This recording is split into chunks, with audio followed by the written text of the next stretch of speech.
Good morning. Good morning. It's morning here, so good morning to you all. How are you doing?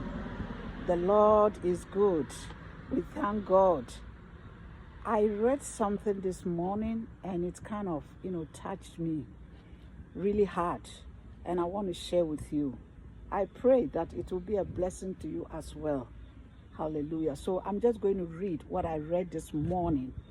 It says that no one is perfect, not you, not me, and not any person. No one is perfect. Christ doesn't expect perfection from us. Hallelujah. How good it is for us to know that even though He Himself is perfect, He does not expect perfection from us. But how many of us usually expect perfection from our husbands, from our wives, from our siblings, from our bosses, from our subordinates, from our pastors, and from the people who work with us? Human beings, sometimes that is what we do. He says the necessity for mercy, humility, and forgiveness comes from the fact that we all make mistakes. We all make mistakes, no matter who we are, no matter our age, no matter anything we experience in life. We all make mistakes, and that is why it is necessary for us to make room for other people's mistakes. It is so interesting. This has really touched me today as I read it, and I'm praying that it will be a blessing to you. It will speak to you. It will touch your heart, and it will give you a different perspective of how to relate with people, and especially when people offend us, when people do things against us, how we are going to look at it. It says that we will continue to make mistakes. Yes, until Christ comes, there is no perfection. Your wife will continue to make mistakes. Your husband will continue to make mistakes.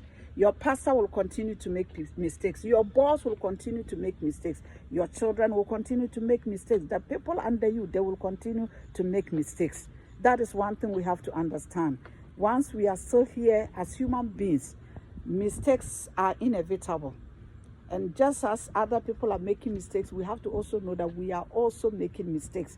So that will help us to give room when people make mistakes or do things that we don't expect them to do.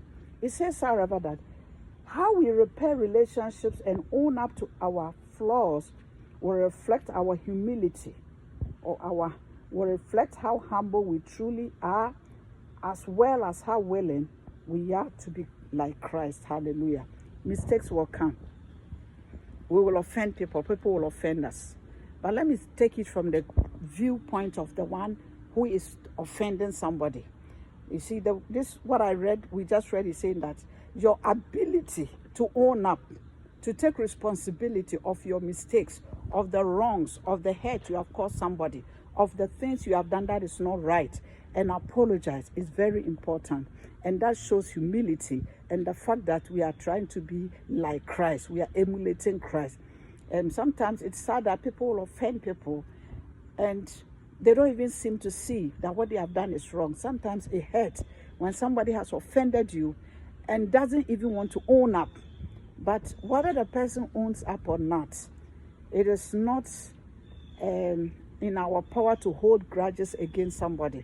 We always have to make room for somebody. Why? Because we are also offending somebody, or we might have offended somebody knowingly or unknowingly. And yet people are able to give room. People are able to give us the benefit of the doubt. People are able to still relate with us. So we must also accord other people with the same privilege and the same support and the same help, without condemning people and just cutting people off our life. It says that let's give patience room to grow. Let's allow space for each other's flaws instead of holding them against each other. There is strength in clear-minded kindness. I read it and I felt that this was really good for us to know. We are in relationships, wherever we are, whether our workplace, whether our families, our church. We are, relational beings, and we are social beings, and we are relating with people. And people will offend us. People will do things we don't like. We will also offend people, and things like that. And we have to understand, as we read, that These are part of our human relationships. And we have to give people the benefit of the doubt, give people some room, give people some space, and not just be so judgmental, condemning people, cutting off from people, but understanding that it's part of human relationship. We can never get any perfect person. You can't get a perfect husband. You can't get a perfect wife. You can't get a perfect friend. We all have our flaws, but we can still relate and enjoy our relationships without laying emphasis on the negative aspect of people, but rather drawing on their strength and looking at the positive aspect of them and giving them the room and the benefits of doubt when they even err against us, so that we can enjoy our relationship. And also, when we also offend people, let us be smart enough to take responsibility. Say, I am sorry. That is Christ-like. Apologize. Say, I won't do it again. Say, I'm sorry I hurt you. That will also help build our relationship up. God bless you. It's all about relationships. We can't run away from it wherever we are. So I pray that this will help us to build on our relationship and relate better. God bless you. Have a wonderful day. Bye-bye.